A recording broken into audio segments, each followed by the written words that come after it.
Welcome to the Oakland channel. Thanks for watching today. Now, we recently did an unboxing of all the heroes and all the villains of the new TMNT Mutant Mayhem action figure line. And as an overall, all the figures were pretty much top notch as far as like paint job, points of articulation, just overall look compared to the film, and really creative designs and a lot of harkening back to the old school figures at the same time. But obviously, some figures are definitely better than other figures. And so today we're going to do a ranking of all 9 figures, worst to best, of the TMNT Mutant Mayhem action figures. Now in last place, and I hate to put him here, is going to be Master Splinter, because like I genuinely do love Master Splinter as a character. I love his design in the old TMNT show, but like there's a certain look that I like about Splinter that is just not embodied in this particular action figure. And it may not be representative of what he's going to be in the actual movie. I'm just basing it on the action figure solely. But I'm not a big fan of hipster glasses, not a big fan of that. The points of articulation, not great on Master Splinter either. And the coloring, like they did a gray mouse, and he's always a brown mouse. Like even in the actual Mutant Mayhem movie, he's more of a brown, I guess I said mouse a while ago, brown rat. And it just simply, the coloring seems wrong on this particular action figure. I'm not a big fan of his little robe he has as well. His little, rat tail coming out the back. Man, I don't know. I just don't like this action figure, and it's an easy last place as far as the ranking of all these figures. And so I hate to do it because I love Splinter, but he's definitely going to have to be last place. Now coming in 8th place is going to be the Superfly action figure, and I actually don't dislike Superfly. It's just simply there's nothing special about him. As far as like the points of articulation, they're not really there on the giant arm that's mutated on his right side. The little arms, the smaller arms, they don't move in any form or fashion either. And the points of articulation, they're just simply not there. And he also just sort of looks a little more cheaply made than some of the other figures. I do like that we can see that he probably mutated from Baxter Stockman, and there's some hints for the actual movie. But as a figure in and of itself, probably on the lower half, so I'm going to put him in 8th place. Now in 7th place, we're going to have Leatherhead, and I really, really wanted to like this action figure because I've always loved this character in the TMNT show and in the comics and such. And I love the little goggle or binoculars that they have on as well, as far as like the little shotgun too. I mean, there's so much cool stuff about this action figure, but there's some things I don't like as well. Like for example, the tail. The tail just has a unnatural look about it. I know it's there to help him stand up a little bit, but at the same time, like it just doesn't function very well as far as the actual action figure. I do like the overall outfit, but something about the legs and the points of articulation there, even though I like the look of them, they're just simply not very well articulated on the figure itself. And so despite all the great things about this figure, the hat, the goggles, the shotgun, just the overall coloring, there's enough I don't like about the action figure that's going to put it into 7th place, because some of these other figures, they're just top notch all the way around. So if there's any flaw at all in the figures, it's going to put them on the bottom side, even if I still like the figure as an overall. And that's the exact case with Leatherhead. Now in 6th place is going to be Bebop, and this is a really great looking figure as far as the paint job goes. They nailed sort of the, I guess, pale look about it, or sort of the darker color, especially with like the turtle shells up here and a little jacket. I mean, they just really nailed the paint job for Bebop perfectly, except for a few things. They didn't paint the chain on the belt, and they didn't paint his tail on the back. And so there's a few little flaws in the paint job. As far as like keeping the retro design, I love they actually kept his glasses. They kept the little purple hair up top. They kept the little nose ring or the septum ring in the front. And overall, a great looking action figure. The paint job is dead on in some areas, but in some areas it's lacking a little bit. But the one thing that probably takes me back a little bit more on Bebop is just simply the tattoo on his chest that says "Wow" or "Mom," if it's depending on which direction he's looking at the tattoo from. And so, not a huge fan of that. But overall, Bebop, still enjoyed a figure, but probably a mid-range figure for the most part. So 6th place for Bebop.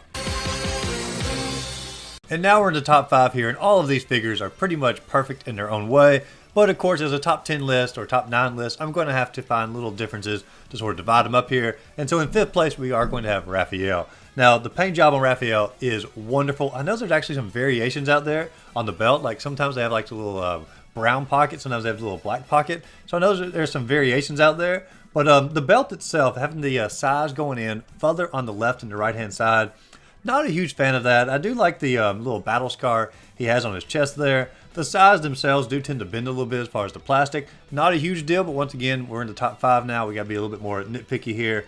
But as an overall, he's a great looking turtle figure, but there's no like great accessories about him that's going to make him stand out above the rest. And there's just a few little nitpicky things that put him closer to the middle than some of the other ones.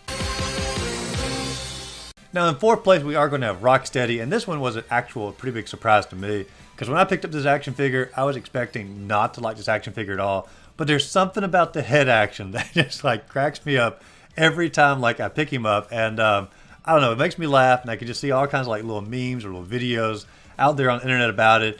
And the paint job on it is really well done. Reminds me so much of the Rocksteady I had as a kid, as far as the paint job with the camo pants, the tank top, or the little t-shirt there, and as well as like even the paint job on the horn itself.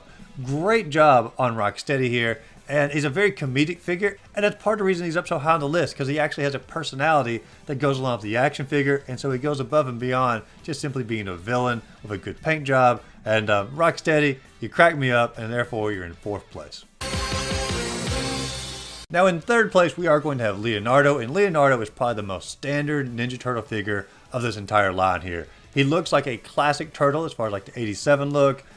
There's nothing particularly unique about him, but there's absolutely nothing to nitpick about him either. The weapons on the back, they go perfectly into the little belt placement, very tight fitting, especially when you have them in the hand as well. Extraordinarily good fit there, and just a great paint job. I love the overall sizing of Leonardo as well. Just a perfect figure, but there's nothing like going to put it above and beyond like our top two are going to have. But if you're looking for just a traditional Ninja Turtle action figure, can't go wrong with the Leonardo.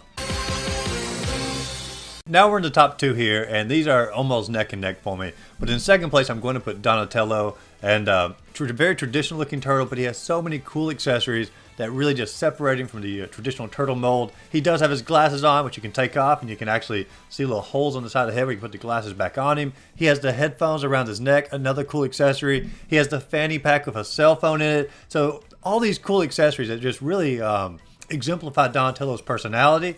And that's something I really like to see in the figures, as far as like actually showing all the turtles are very individualistic, and it's not just simply the same mold done over for each one of them. But at the same time of having all these individual qualities, Donatello also has the traditional turtle qualities as well. The bow is the only thing that might hold Donatello back from being first place, and that's going to be the idea that the paint job on the bow is very standard. It's not as good as some of the other weapons, but everything else about Donatello is literal perfection, and he has enough little, I guess, bells and whistles to really knock him up there toward the top. Now in first place, I am going to put Michelangelo, and this might be a little bit divisive for some people, because some people don't really like his overall look inside the film, but there's something about him that just really personifies that wacky attitude, that party attitude that he has. And I love that he's a little bit smaller than the rest of the turtles, like he's the runt or the youngest brother.